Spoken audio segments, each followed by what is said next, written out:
Nature's engineering masterpiece brain vs artificial intelligence மூளையும் செயற்கை நுண்ணறிவும். வணக்கம், நான் சௌமியா அண்ட் நம்ம இன்னைக்கு பார்க்க போகிற topic the nature's engineering masterpiece the brain vs artificial intelligence. அதாவது மனித மூளை செலவழிக்கக்கூடிய நேரத்தை விட, அதற்கான ஆற்றலை விட செயற்கை நுண்ணறிவு அதிகபட்ச ஆற்றலை எடுத்துக்கொள்கிறது. குறிப்பாக இந்த நம்மளுடைய மனித மூளை, நம்ம மூளை 20 வாட்ஸ் பவர் தான் செலவிடக்கூடிய நேரம், அதாவது ஒரு தகவல் திரட்டுவதற்காக. ஆனால் அதுவே செயற்கை நுண்ணறிவு செயல்படுவதற்கு கிட்டத்தட்ட அதனுடைய ஹார்ட்வேர் அமைப்பு மட்டுமே 2.7 GW எடுத்துக்கொள்கிறது. இப்போது இதை பற்றி தான் நம்ம பார்க்க போகிறோம். ஒரு மங்கிய மின்விளக்கோட ஒளிரக்கூடிய நேரம் கிட்டத்தட்ட 20 வாட்ஸ் பவர் தேவைப்படும். அந்த அளவு தான் நம்முடைய மூளை சிந்திப்பதற்கு நேரத்தை எடுத்துக்கொள்ளும். காரணம் ஏன் அப்படின்னு பார்த்தோம்னா, நம்முடைய மூளை குறிப்பாக என் மாதிரியான அமைப்பை கொண்டதாக இருக்குது அப்படின்னா, நம்முடைய மூளையில் இருக்கக்கூடிய 86 பில்லியன் நியூரான்கள். இந்த 86 பில்லியன் நியூரான்கள் 100 ட்ரில்லியன் சினாப்சஸ் கூட இணைக்கப்பட்டிருக்கு. இதை பற்றி விரிவாக சொல்லப்பட்டது எப்போ அப்படின்னு பார்த்தீங்கன்னா, 2009 பிரேசில் நாட்டை சேர்ந்த அறிவியலாளர் சுசானா ஹெர்குலோனோ ஹவுசர் என்ற ஆராய்ச்சியாளர் தான் இதை பற்றிய தகவல் எழுதியிருக்காங்க. இதை அவங்க the journal of comparative neurology அப்படிங்கிற இதழில் 2009 வெளியிட்டிருக்காங்க. அதாவது 86 பில்லியன் நியூரான்கள் 100 ட்ரில்லியன் சினாப்சஸ் கூட இணைக்கப்பட்டு ஒரு அறிவியல் சார்ந்த தகவல் செயலாக்க அமைப்பை, அந்த திறன் அமைப்பை ஒன்றிணைந்து உருவாக்கியிருக்கு. அந்த மாதிரியான ஒன்றிணைந்த உருவாக்கம் குறிப்பாக நம்ம தேடக்கூடிய, நம்ம யோசிக்கக்கூடிய, அதாவது நம்ம எதிரில் பார்க்கக்கூடிய ஒரு உருவ அமைப்பாக இருக்கலாம், ஒரு உருவமோ அல்லது பொருளோ, அது எதுவாக வேணால் இருக்கலாம்.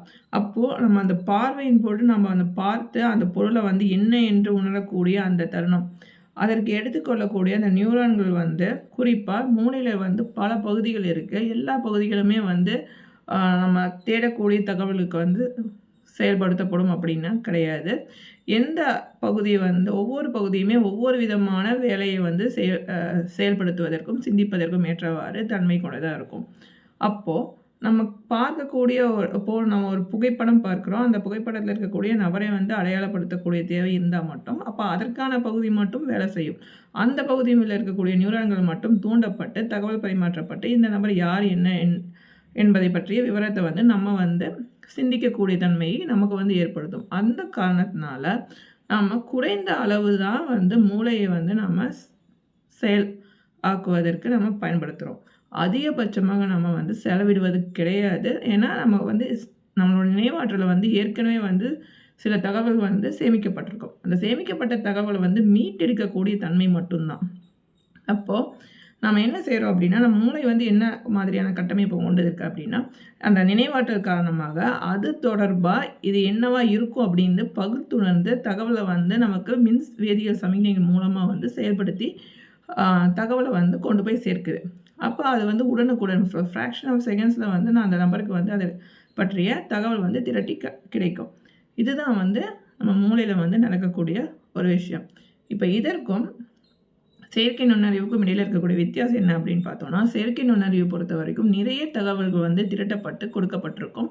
இதில் ஏகப்பட்ட நியூரோ சயின்டிஸ்ட், கம்ப்யூட்டர் இன்ஜினியர்ஸ் இவங்க எல்லாம் ஒரு தகவல் திரட்டி அதற்கேற்ற போன்ற ஒரு திட்டமிட்டு ஒரு செயற்கை நுண்ணறிவு அப்படிங்கிற பட்சத்தில் அது ஒரு செயற்கை மூளையாக செயல்பட்டு எப்படி இருக்கும், செயற்கை நியூரான்கள் அது தொடர்ந்து ஒவ்வொன்றையும் தகவல் கடத்தினா எப்படி இருக்கும், அந்த மாதிரியான டிசைன்ஸை இவங்க கொடுத்துருக்காங்க. அப்படி கொடுக்கும்போது இதில் எப்படி செயல்படும் அப்படின்னா, இதில் ஒரு தகவல் நம்ம கேட்கக்கூடிய, அப்போ நம்ம அந்த ஏஐட்ட ஒரு தகவல் நம்ம கேட்குறோம். ஏதேனும் ஒரு தலைப்பு கொடுத்து அது தொடர்பாக தேடலை நம்ம அதற்கு செய்ய சொல்லி நம்ம கொடுக்கும் பட்சத்துலையோ, அதாவது ஒரு புகைப்படத்தை உருவாக்கக்கூடிய தன்மையை, ஒரு படத்தை ஒரு வரைபடத்தை ஏற்படுத்தக்கூடிய தன்மையை அதற்கு நம்ம ஒரு டாஸ்க் கொடுக்கும்போதோ, இதற்கு அது நிறைய நேரத்தை அதாவது நிறைய தகவல்கள் வந்து திரட்டணும். அப்போது எண்ணற்ற செயலிகள் வந்து ஆயிரக்கணக்கான செயலிகள், எண்ணற்ற செயலிகள் ஒரு திரைக்கு பின்னால் இயங்கக்கூடிய தன்மை வந்து இந்த செயற்கை நுண்ணறிவுக்கு இருக்குது. அப்படி இருக்கக்கூடிய பட்சத்தில் இந்த நுண்ணறிவு என்ன செய்யும் அப்படின்னா, நிறைய செயலிகள் இயங்கக்கூடிய தன்மையில் எண்ணற்ற மின்சாரம் வந்து செலவழிக்கப்படும். அப்போ நிறைய ஆற்றலும் வந்து செலவழிக்கப்படுகின்றது. குறிப்பாக இது ஆற்றலை செலவழித்து தான் தகவல்கள் திரட்ட முடியும். அப்போ ஒரு இது வந்து ஒன்றிலிருந்து இன்னொன்றுக்கு வந்து தன்னுடைய தகவல்களை வந்து கடத்தும்.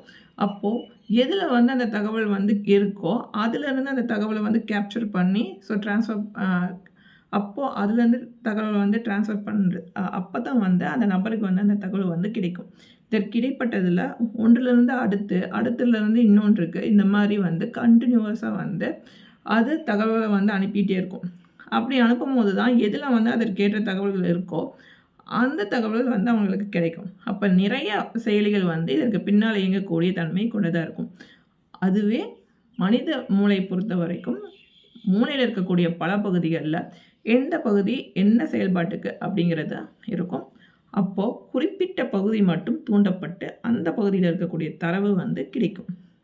இது ஏற்கனவே நினைவாற்றலில் தகவல் வந்து சேமிக்கப்பட்டிருக்கும். அதை வந்து மீட்டெடுக்கக்கூடிய தன்மை. குறிப்பாக மூளைன்னு நம்ம பார்த்தோன்னா மூளையில் வந்து 3 விதமான பகுதிகள் வந்து இருக்குது. ஒன்று வந்து என்னென்னா அரிதான நரம்பணுக்களை வந்து செயல்படுத்தக்கூடிய ஒன்று. அது மூலமாக எந்த பகுதி தூண்டப்பட்டால் நமக்கு தகவல் கிடைக்குமோ அதை மட்டுமே என்ன பண்ணுவோம்னா தூண்டப்பட்டு தகவல்களை வந்து பெறும். அரிதான நரம்பியல் தூண்டல் இதுதான் முதல். இரண்டாவது இதில் இருக்கக்கூடியது என்ன அப்படின்னு பார்த்தீங்கன்னா ஒப்புமை. அதன் மூலமாக வந்து சமிக்ஞைகளை வந்து அனுப்புவது. அடுத்து மூன்றாவதாக இருக்கக்கூடியது என்ன அப்படின்னா பேரளவு இணை செயலாக்கம். இந்த 3 முக்கிய ஆக்கப்பணிகள் தான் வந்து மூளையில் வந்து செயல்படக்கூடிய தன்மையில் இருக்குது. ஆனால் இதை அனைத்துமே வந்து நாம் செயற்கை நுண்ணறிவில் வந்து கட்டமைக்க வேணும். இந்த செயற்கை நுண்ணறிவை பொறுத்த வரைக்கும் இது வந்து கான்சியஸாக இருக்கணும். அதே நேரத்தில் நியூரோமார்ஃபிக் கம்ப்யூட்டிங் அது தொடர்பாக வந்து செயல்படணும். ஒரு பயாலஜிக்கல் கம்ப்யூட்டிங் வந்து எப்படி இருக்கும், ஒரு பயாலஜிக்கல் நியூரல் நெட்வொர்க் வந்து எப்படி இருக்கும், அதாவது உயிரியல் நரம்பணு வலையமைப்பு எப்படி இயங்குமோ அது தொடர்பான விஷயத்தை வந்து இதற்குள்ளே கொண்டு வரணும். அப்படின்னா ஆர்டிஃபிஷியல் நியூரான்ஸாக இந்த சிப்ஸ் வந்து செயல்படக்கூடிய தன்மை கொண்டதாக இந்த ஆர்டிஃபிஷியல் இன்டெலிஜென்ஸை மாற்று வடிவம் கொண்டதாக கட்டமைக்கணும். இதற்கு கிட்டத்தட்ட 2023 இது தொடர்பாக ஆராய்ச்சிகள் வந்து மேற்கொள்ளப்பட்டிருக்கு. அதில் தான் வந்து மூளையில் இருக்கக்கூடிய 3 செயல்பாடுக்கும் இதற்கும் இடையில் இருக்கக்கூடிய வித்தியாசத்தை பற்றி வந்து சொல்கிறாங்க. அப்போது 2023 நிகழ்ந்த இதற்கான ஆய்வுகள் வந்து ஹியூமன் பிரெயின் ப்ராஜெக்ட். இந்த ஹியூமன் பிரெயின் ப்ராஜெக்ட் பொறுத்த வரைக்கும் என்ன அப்படின்னு பார்த்தோம்னா நியூரோமார்ஃபிக் கம்ப்யூட்டிங் ப்ரோக்ராம். இது குறிப்பாக நியூரோமார்ஃபிக் அதாவது நரம்பணுக்களில் இருக்கக்கூடிய அதனுடைய அமைப்பு சார்ந்த விஷயங்களை வந்து வடிவமைக்கக்கூடிய தன்மை தொடர்பான விஷயங்கள் தான். அப்படி வடிவமைக்கக்கூடிய தன்மையில் இதற்காக வன்பொருளை மட்டும் வடிவமைக்க 2.7 GW பவர் வந்து தேவைப்படுது. இது அதிகபட்சமாக வந்து பவர் கன்சியூம் பண்ணக்கூடிய நிலைமையில் இந்த செயற்கை நுண்ணறிவு இருக்குது.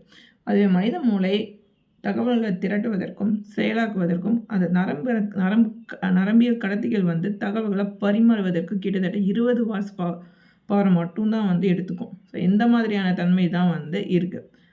அதாவது ஆற்றல் வந்து செலவிடக்கூடிய அளவு வந்து பவரில் வந்து சொல்கிறாங்க.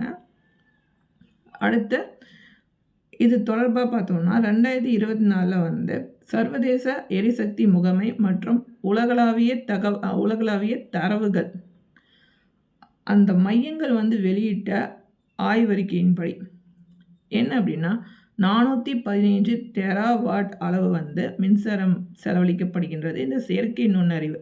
குறிப்பாக இந்த செயற்கை நுண்ணறிவில் நாம் தகவல் வந்து கேட்கும்போது அல்லது அதை வந்து பயன்படுத்தி ஏதேனும் வேலைகள் வந்து செய்யும் பட்சத்தில் இதற்கு பின்னால் இயங்கக்கூடிய எண்ணற்ற செயலிகள் அவை அனைத்துமே வந்து மின்சாரத்தை பயன்படுத்தக்கூடிய தன்மையில் இருக்கும். அப்போது 415 டெராவாட் பவர் வந்து கன்சியூம் பண்ணப்பட்டிருக்குன்னு சொல்லப்படுது.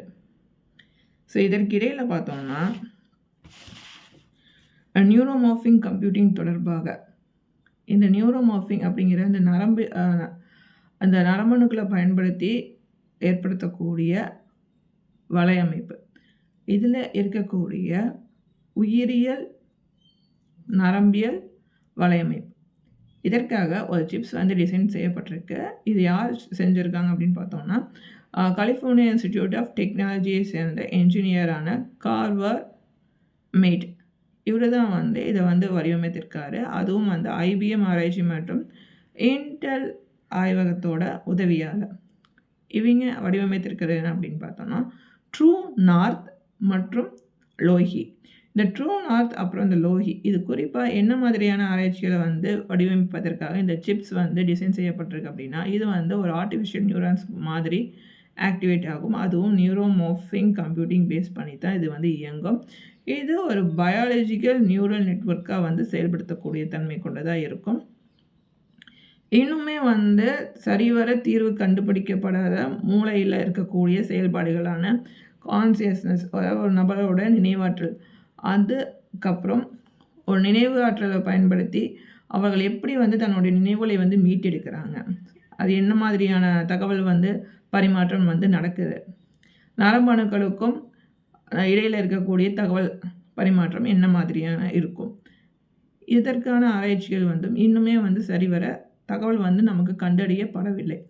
அப்போது இதை எல்லாத்தையும் வந்து இதற்கான தீர்வுகள் வந்து கண்டறியணும். கண்டறிந்ததுக்கு அப்புறம் தான் வந்து அந்த ஆர்டிஃபிஷியல் நியூரன்ஸை இன்னுமே வந்து டெவலப் பண்ண முடியும். அப்படி டெவலப் பண்ணிட்டா பயாலஜிக்கல் நியூரல் நெட்வொர்க்ஸை இந்த சிப்ஸை வந்து ஆக்டிவேட் பண்ண முடியும் அப்படிங்கிறது தான் இவங்களுடைய அடுத்த கட்ட நடவடிக்கை. இவங்க வந்து லோஹி அப்புறம் லோஹி 2 அப்படிங்கிற ப்ராசஸர்ஸ் வந்து பயன்படுத்துகிறாங்க. இது வந்து நியூரோமோர்ஃபிக் ப்ராசஸர், அதாவது நரம்பியல் ப்ராசஸரை வந்து இது வந்து செயல்படும் ஆர்டிஃபிஷியல் நியூரான்ஸை பேஸ் பண்ணி தான் வந்து இயங்கக்கூடியதாக இருக்கும்.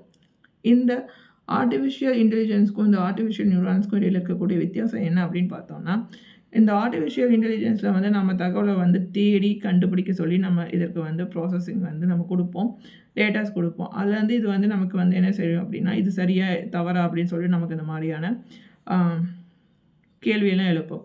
ஆனால் அதுவே வந்து ஒரு ஆர்டிஃபிஷியல் நியூரான இது செயல்படும் அப்படின்னா, இது தானாக வந்து தகவலை தேடும். அதுவும் குறைந்த நேரத்தில் குறைந்த மின்சார செலவின் பால் வந்து இது வந்து தகவலை வந்து தேடக்கூடிய தன்மை கொண்டதாக இருக்கும். இதற்காக எண்ணற்ற செயலிகள் பயன்படுது இல்லையா, அந்த எண்ணற்ற செயலிகளோட பயன்பாட்டை குறைத்து இது குறைந்த நேரத்தில் தானாக சுயமாக சிந்தித்து செயல்படக்கூடிய ஆற்றல் பொருந்தியக்கூடிய அளவுக்கு இதனுடைய வடிவமைப்பில் நிறைய மாற்றங்கள் வந்து கொண்டு வருவாங்க. அதற்காக இன்னுமே வந்து மனித மூளை தொடர்பான ஆராய்ச்சிகள் வந்து ஈடுபட்டிருக்காங்க. மனித மூளையை குறிப்பாக அதை மையமாக வைத்து தான் அது எப்படி இயங்குது, இந்த 20 வாட்ஸ் பவர் கன்சியூம் பண்ணணும் அப்படின்னா அது எந்த அளவுக்கு வந்து இயங்கும், அப்போது அது தொடர்பான விஷயங்களை இந்த ஆர்டிஃபிஷியல் நியூரான்ஸை பேஸ் பண்ணி எப்படி வந்து கொண்டு வரலாம், இதைத்தான் வந்து கட்டமைத்திருக்காங்க.